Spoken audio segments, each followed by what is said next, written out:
Kash Patel fired roughly a dozen agents and analysts from the FBI's CI-12 unit. Just days after Patel fired these agents, President Trump started a war in Iran that has already led to the deaths of at least 13 American service members. If it seems like a bad decision, an FBI director just destroyed his own agency, and nobody noticed. Kash Patel fired the agents who were tracking Iran, the ones keeping Americans safe.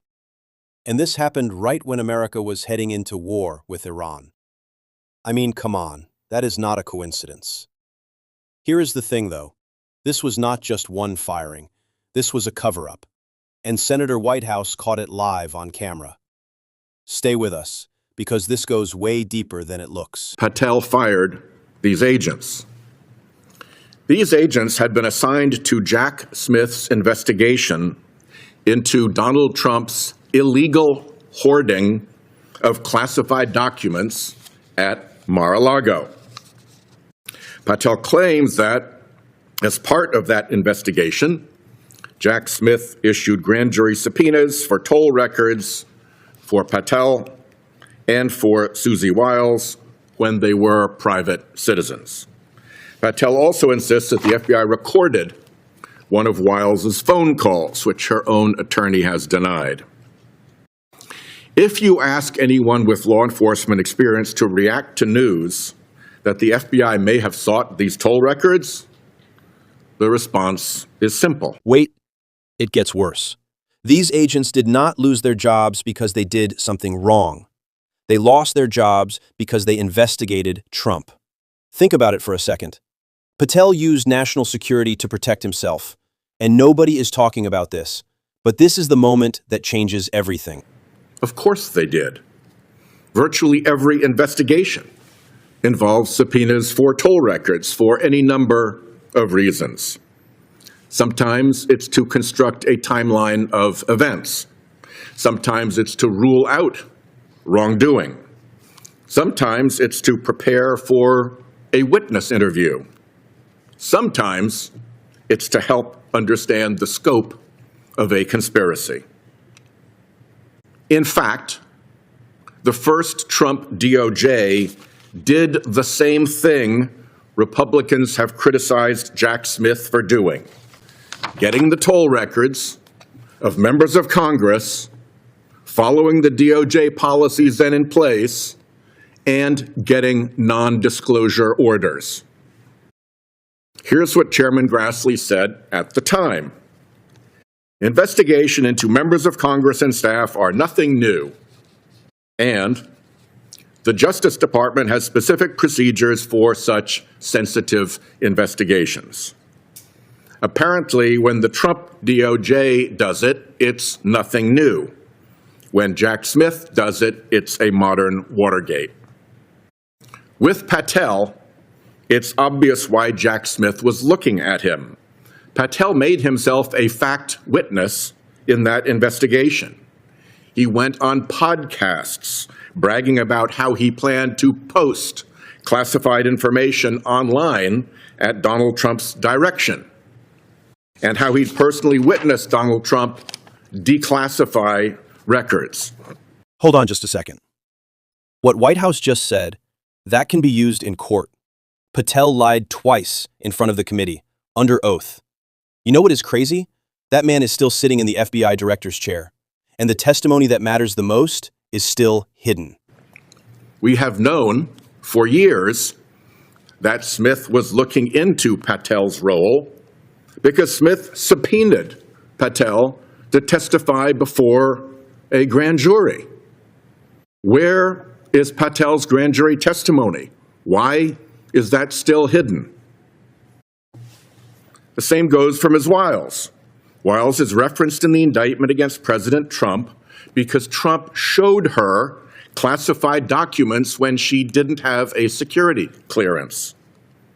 The same month that indictment came out, the PAC Wiles ran received its highest payment ever from the Trump campaign, That's another thing that any investigator worth their salt would take a close look at.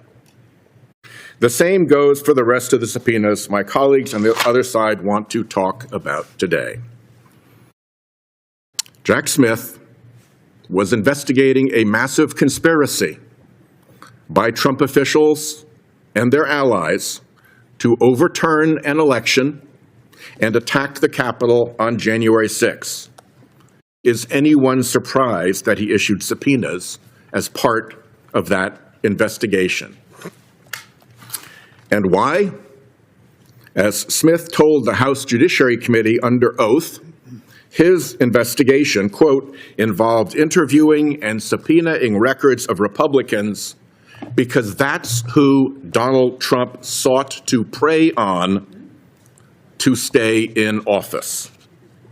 Somebody geared up the Republican Attorneys General Association, or RAGA, to sponsor the rally that turned into the riots on January 6 and pay for robocalls, urging people to march to the Capitol building and fight to protect the integrity of our elections.